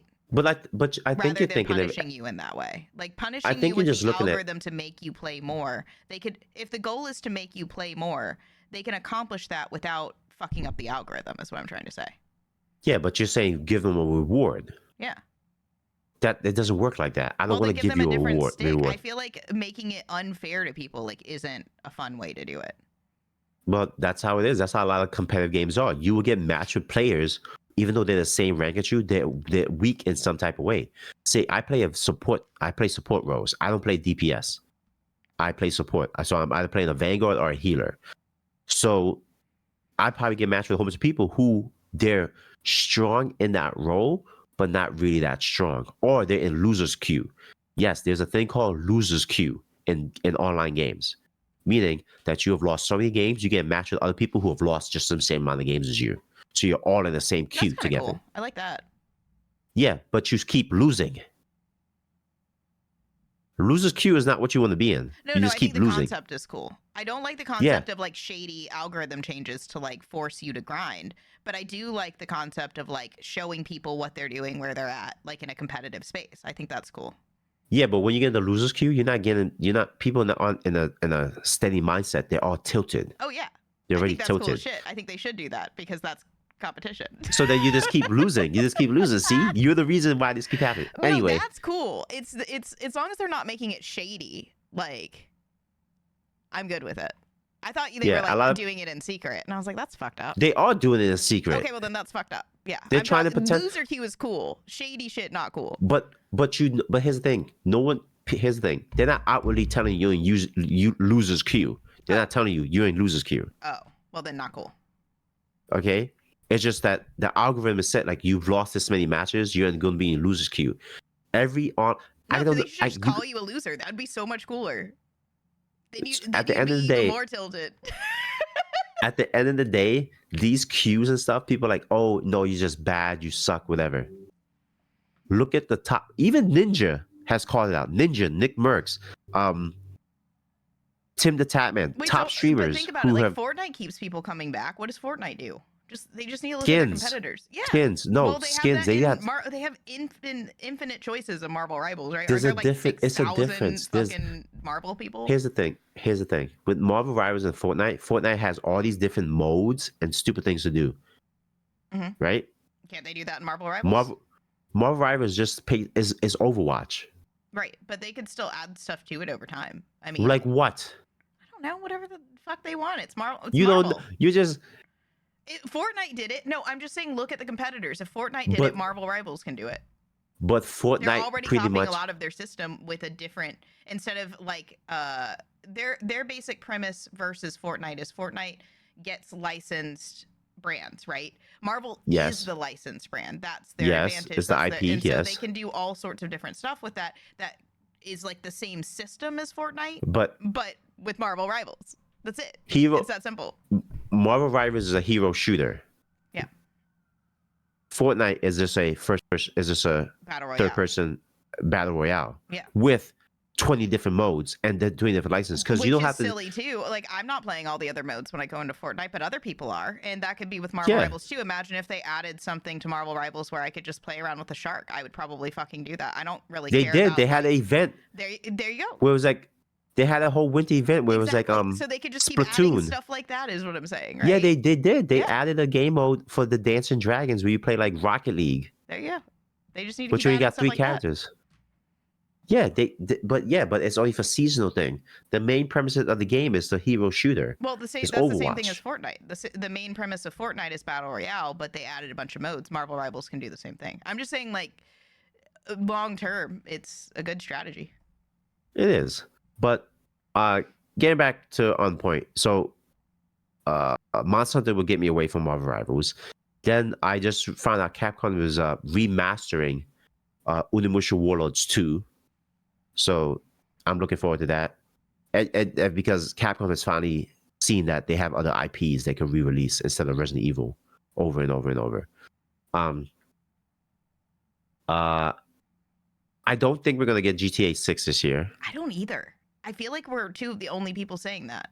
I've been predicting that since the beginning, but I don't. I That think they space placated game. their shareholders, to be honest. I think they just placated, and then it's nobody like in this industry. They can just say whatever they want and then go back on it later. No, what punishment are they gonna get? You know? Yeah, but the thing is, GTA 6 is gonna sell no matter what. Yeah. It's gonna sell. You could push the game back to 2027. It's gonna sell. Yeah. It's gonna fucking sell. I mean, GTA 5 re-released just the same amount of times as fucking Skyrim. Because GTA 5 came out on the PlayStation 3, right? And Xbox 360. I mean, Xbox One. Was it 360 or 1? I think 360. And it constantly kept re-releasing. They even did away with a DLC for the game because they were like, we're just gonna make money off the shark cards. Yeah. So they just profited. So I just think the future when it comes to gaming is just gonna be very, very money grabbing constantly. Yeah. Money grabbing. And then I'm mostly just gonna just not participate other than in the stuff that I really, really want, you know? And I just don't see a point because it's just going to be a lot of, I'm with you. It's going to be a lot of money grabbing. And there's plenty of stuff that we all already love that we can play. I mean, I had a great time with my N64. I'll just boot that up. Fuck it. You know, like I'm over this shit where it just feels like they're trying to overcharge us for everything. Now, to be fair, I do have PlayStation Plus, so I get like, if anything, I would just try a bunch of games on there. But I do think with my favorite games, I think everybody should be getting physical copies of their favorite games if they want to be able to come back in 20 years like I just did with my N64 and be able to play it. Get the physical copies and make sure that your offline mode is on and go, you know, the last generation back to get some of your physical copies to know that they're safe. I don't think it's going to be pretty in the future. I really don't think we're going to own much. That's in society in general. So, the things that you do own from the past, treasure, because we're all just going to be barely getting little chunks of things that they can take away from us at any time, to be honest. The government is going to come into your house and take away your video games. But that's where like indie might soar too. There's certain pockets of indie that soar, like with Stardew, and so I think when people are allowed to own indie games, but of course a lot of those are put on like Steam. But indie games that people can like buy a physical copy of, like if there's a team that's doing that, I think they would soar. I think there's going to be a huge demographic of us that are over the shit. Well, hopefully there's going to be a huge demographic that's over it, and we just don't keep falling into the same nonsense over and over and over, and just constantly fighting amongst ourselves. Because I feel like that's what's happening. These game companies are watching us fight amongst each other while they're just doing all this nonsense. Yeah. And the only one who wins at the end of the day is the CEOs of these big game companies. Yeah, and I'm not a fan of like boycotts. I think they're stupid, but I do believe in voting with your wallet on your own. So I don't think you should make the choice for just like an altruistic perspective. I think that's stupid. You're never gonna like get what you want by only focusing on altruism. But I think that's why I would say like, yeah, I'm still gonna buy the games I really, really want. That's still gonna be way over altruism for me. However, when it's not something I really, really want, I'm going to think twice about just getting a game just because it's new. I'm going to be like, well, is it something that I really, really want? Or am I just buying it because they've told me I want it? No, they're just telling me I want it? Okay, well, then let me just play what I already have. Why would I do that to myself? And it just makes you like think twice. So don't go full altruism mode just because everybody on the internet's like, oh my God, you got to join our fight. No, do whatever the fuck you want. But like, think twice about like what you really want, Yeah, don't just buy because you want to support. I get one to support it, but like if you're just gonna buy the game and then let it sit there in your desk, like, are you really supporting it? Like, put some hours into it. I mean, you gave your money to the company, I guess, but like, I don't know. I just don't. I feel it's like a waste of money for you to buy a game. Like, oh, I'm showing my support. Hey, I bought a copy and. Yeah. That's never why I haven't really bought as many physical games. Like the ones that I bought, like this one, I bought this physical game specifically because it was on sale and I couldn't find it digitally on sale. That was the reason I bought this physical copy. But most physical copies that I buy, I mean, I don't even buy as many anymore because I'll either get a free game for creating and it's digital, or I will buy it digital because I need to have it immediately for content. But I think I'm going to be shifting my perspective. And again, not because I'm joining some sort of fight, fuck that, but like because I personally think that it's going to become more problematic for me directly. So I'm going to buy the physical games. Does it make sense? Like, I don't want to join any fight. I don't want to be a part of a group. I don't give a shit about their shit. For me personally. You got to give a shit. You got it. Because you know why? Because if you don't, Mad, you're the problem. Good. Fucking good. I don't want to be a part of anybody's groups. Fuck them. Don't make me a number. Oh, man. You're nothing but a number, a consumer. Be the consumer. Yeah, and so I think that's where I align with that side. I don't know about you, but like when I look at like how I align with various sides of things, for me, that side of things, I very much align on the damn, we got to own some shit. Yeah, we gotta own a lot of stuff because what if somebody attacks all the online services? Then we can't do nothing. Then we're gonna be forced to actually go outside. And the outside world is hot. Like you said, it's 80 degrees out here. It's snowing in where I'm at. I had to shovel snow. What would you do if the internet died tomorrow? What would be your go-to? Like, what would you want to do with your life? What would I do? I don't know. I don't know what can I accomplish with the internet went out. If the internet went out tomorrow, I think I'd be able to just be fine. I have like a lot of old movies saved up on the hard drive. Yeah, what would your life look like? The same. The same it is now. You are not going to grind Marvel Rivals all day. So what would you do? No, I'm not going to. The same. Watch movies. I have a whole bunch of movie and DVDs and saved it on the hard drive. I fucking read a book. Okay. So read. Okay. Read a book. Go to the shooting range more. Yeah. I'll probably be in the gym. I'll be in the gym. My life would not change drastically. I'm not saying it would. I'm just saying, what would you do instead of like Marvel Rivals? Marvel Rivals, this is my life. It's not my life. It's just not my life. I'll be in the gym. I'll be in the gym. I'll probably call somebody. I'll call somebody on the phone. Do I still get the cellular? Do I still call people? Okay, I'll call somebody. I'll call you, Matt, and see how you're doing. All right. Very good. I'll travel more. Yeah, okay. Yeah, that's what I used to do. I used to travel more. Bit of a homebody now. I think it's a good phase for me. I'll travel more in the future, I'm sure. But I used to travel all the time. That was what I did with all of my free time, was travel, and I was writing. And that's what I would go back to, is I would travel, read, and write. And I don't think there's anything wrong with having a gaming phase and a content creating online phase. You know, I think it's a way to share more of my loves with more people, and then I might shift gears at some point. You know, I don't. It's funny to me when people have like one thing forever. I have, you know, I just got to do everything. I want 10 lifetimes. Exactly. So it's like they said, if men stop being horny today, if they all woke up, if all the men in the world woke up and was like, I'm not going to be horny and goon, that'd be interesting. Society would advance into the future much more quicker. It really would. Honestly, it really does. Like, what we focus on changes the entire world around us, which is so interesting. And it's why I like to like really kind of let what I want organically kind of happen, because then it just, you know, like people really just let society dictate what they're going to do, but I like to decide actively what I'm going to do, because there's so much that we can accomplish and do when we get out of that mindset of letting other people tell us what we should be doing, you know? Exactly. And you know what?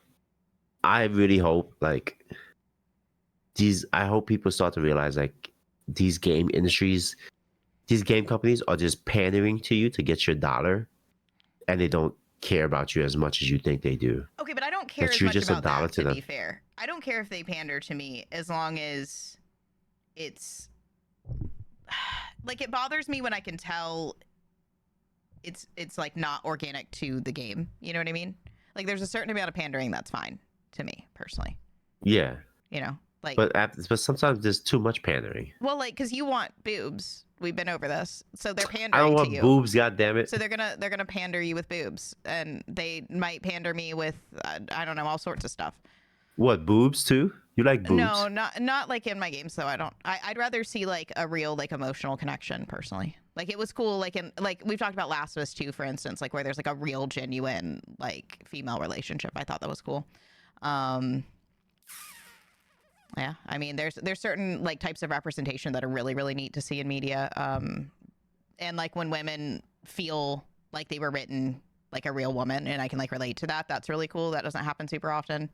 Because I feel like a lot of like we lean too much into, oh, only femininity is being a woman, and there's so much more than just like what is traditionally and in like gender norms femininity. There's a lot to it. And so when I see women that are portrayed as like, oh, I relate to this as a woman who has felt kind of like outsider in society a lot, like a nerd woman, who also likes activities and like it's just like portraying us as like a real, you know, multifaceted person. I like that. And so if they're pandering to me by making a game that's like for me for that, like I'm good with that, as long as it feels real and it feels well made. But when it's not, and it's like Concord, then yeah, that's the pandering. That's like, what are you doing with that? Nobody wants that.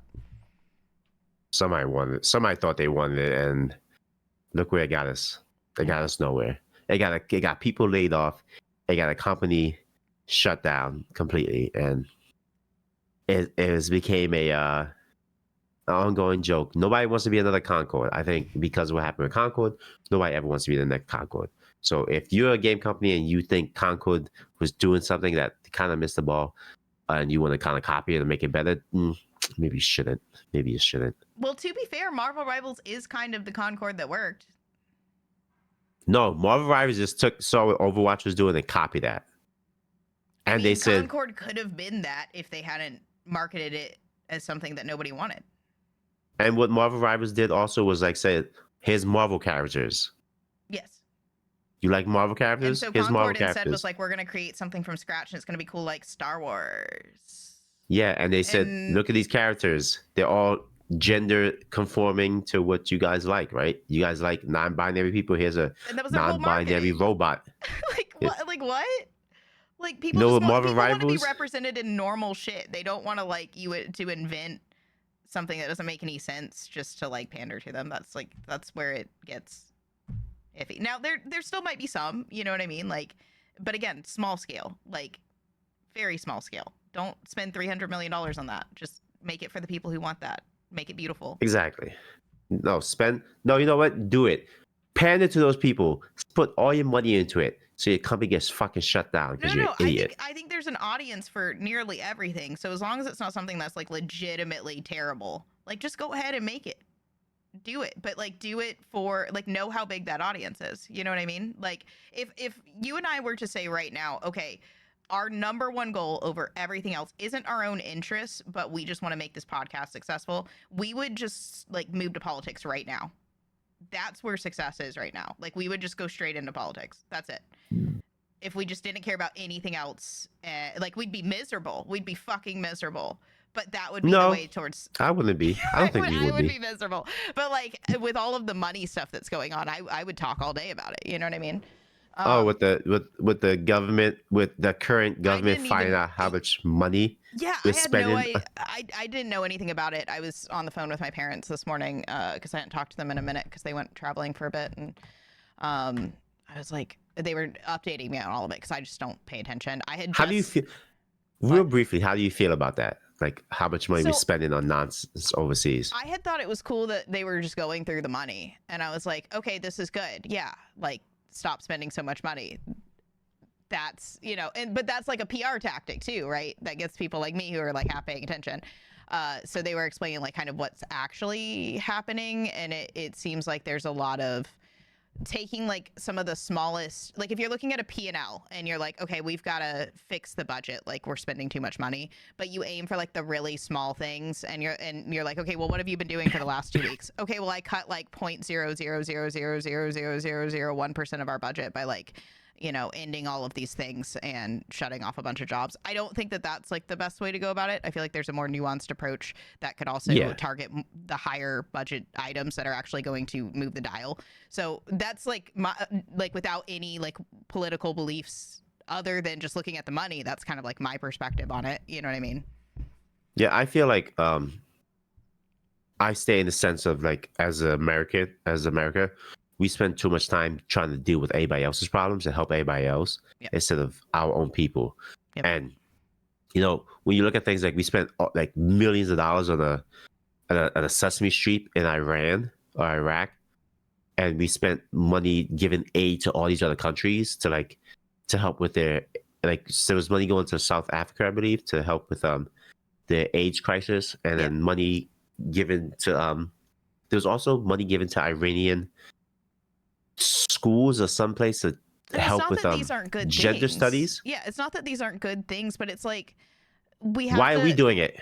And I know part of it is like because we're supposed to be the world superpower, but like maybe we should consider that we aren't as strong as we think we are, and we should actually just like, it's like we've like broken our knees and we're like still out here like trying to carry everybody. Like maybe we should like work on our knees first, you know? Yeah, and it's kind of weird. Like I like you said, like there's nothing wrong with helping everybody else, but the thing is, you have to fix what's going on in your own backyard first, and then worry about everybody else's. And but I will say on the devil's advocate end of the spectrum, once something is in motion, trying to take it back can also be more destructive, if that makes sense. So if we're already in it and we're already doing something, we need to look twice at just cutting things, because it's good. No, I think we should just I just think we should just cut it. It can cause a lot of damage too. So you have to like just think about like the long-ranging ramifications of things too before you do it. Like that's it. Like it's not. That's like looking at a company too. You want to see like the long-term ramifications, because like they might not cut 0.00001% of their budget, for instance, because that would lose them a connection with someone that has a connection to like or like 10% of their budget, for instance. Does that make sense? Like you've got to think about all of the moving parts too. And so if you're just cutting things to cut things to look good for PR, for all of this, like it's going to have long-term ramifications. So I think it's a lot more nuanced than just like even just looking at it at like a very objective financial level. I say just cut it. Like we should not be just giving all this money to other countries and everything to, like, they have their own government and everything.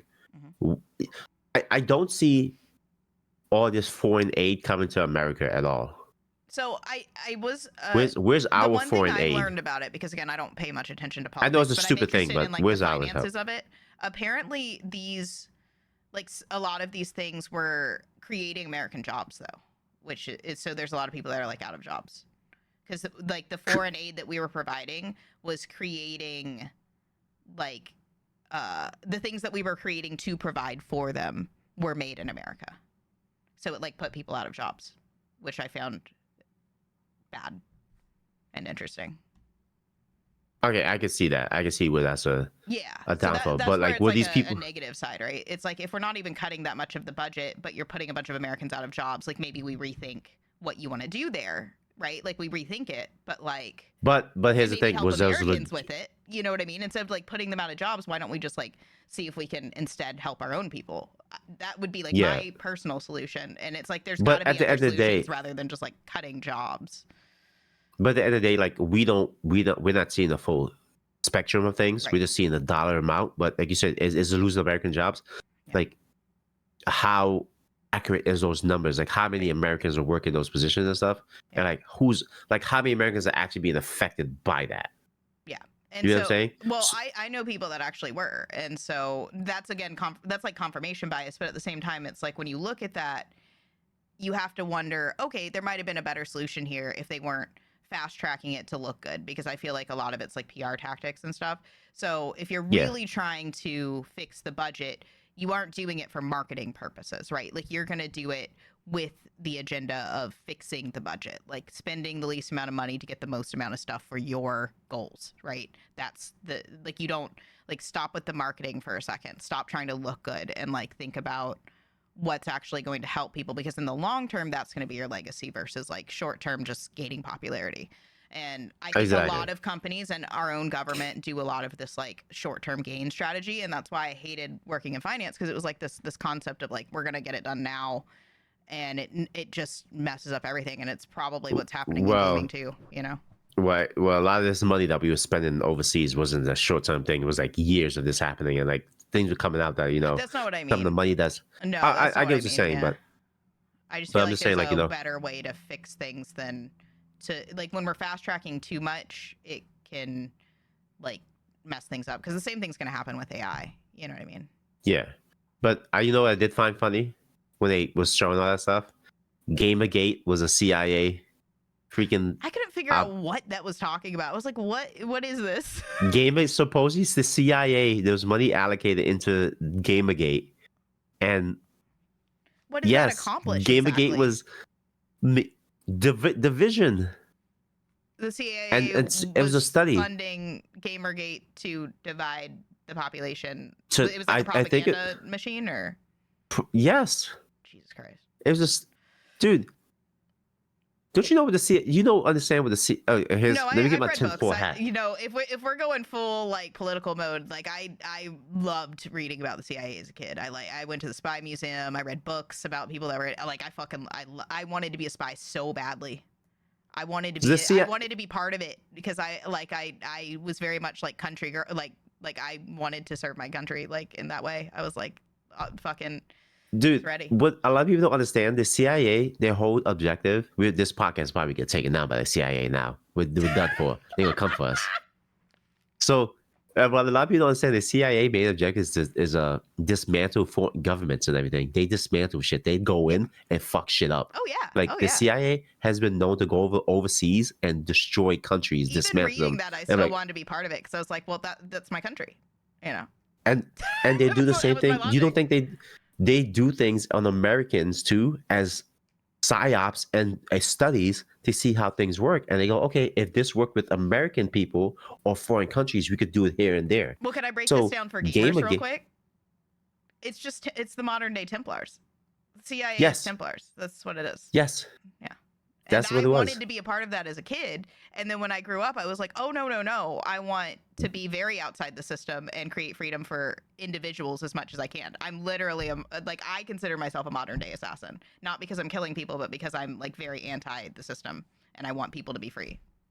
So what came to find out during this whole Deutsch thing and exploiting all the money that taxpayer dollars going to, they found out they were funding money towards the Gamergate system, where these people were constantly talking about how gaming is this, and there's all this misogyny and sexism and all this stuff in gaming, and all this bad stuff going on that was being funded by your taxpayer dollars for the research of Gamergate, and it would push an agenda. And the two people who were in charge of it, Anita Sarkeesian and I forgot her other name, the other girl's name, but those two women were the forefront of Gamergate. And fast forward to now, what's the first thing you start hearing when somebody says, "Oh, games are being dumb," stuff? They go, "Oh, Gamergate 2.0 or 3.0." It's a way to divide. It's all about everything is dividing us. Let's be real. We're divided on games all the time. We're divided on gender and politics. Well, the more they keep we're so people divided. confused and divided and overstimulated, the more the control they have. That's it. Exactly. Yeah. So we won't get too political with you guys. But if we did, we would have a lot to talk about. Because we're both insane, but like, yeah. And mind you, I am the side of anti-government. I am anti-government. I don't vote. I'm anti-Templar. I don't care. I'm very, everybody needs their freedom and we should let people choose. I'm just, if you want to know my politics, modern day Assassin's Creed. Like, I am Assassin. If you want to know my politics, is modern day fucking, it's not modern day. I'm Watchdogs. Fuck the government. The government hates us. Which it doesn't care about you. We might be more the same than we realized. We'd have to really dig into it, but I think our overall value system is probably pretty similar in that way. Yeah, but I don't vote, so you vote. I don't generally. Oh, okay. Yeah, I'm very nonchalant about it. I almost didn't. We won't get it. Listen. Yeah. But I think this is a good point to end on, and I think we had some good talking points and stuff, and hopefully, we raised a question to you guys of this, like, do you think you should be paying over $80 for a fucking game? Do you think the games of 2025 onward are going to be worth that money? Let us know in the comments below what you think about that. Should games be worth $80? Do you think all games? Would you buy a game for $80 if it had the book? Is that the clincher for you? If I'm only buying the game for $80 if it comes with a book and a little statue. Okay.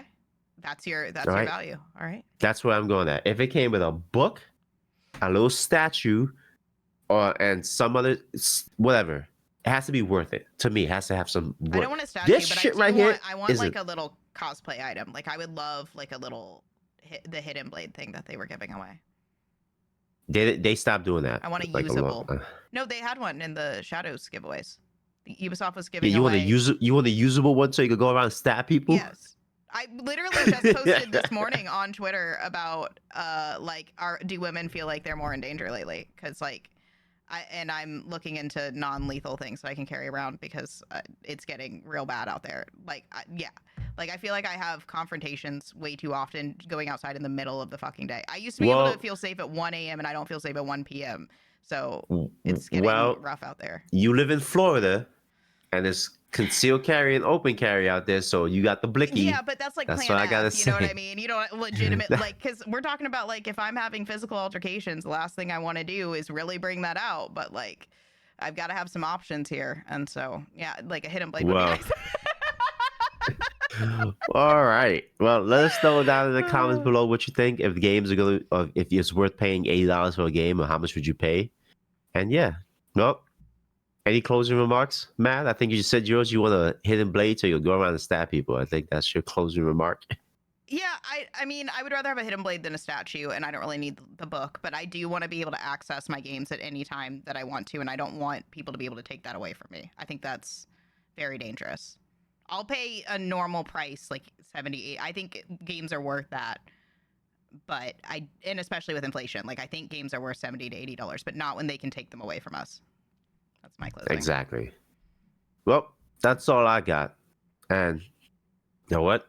I think that's good to end this show on. All right. Well, I'm Della. I'm Madcurious. And this has been another episode of Unfiltered Gamers, and we'll see you in the next one. And I won't be sick, hopefully. Peace out.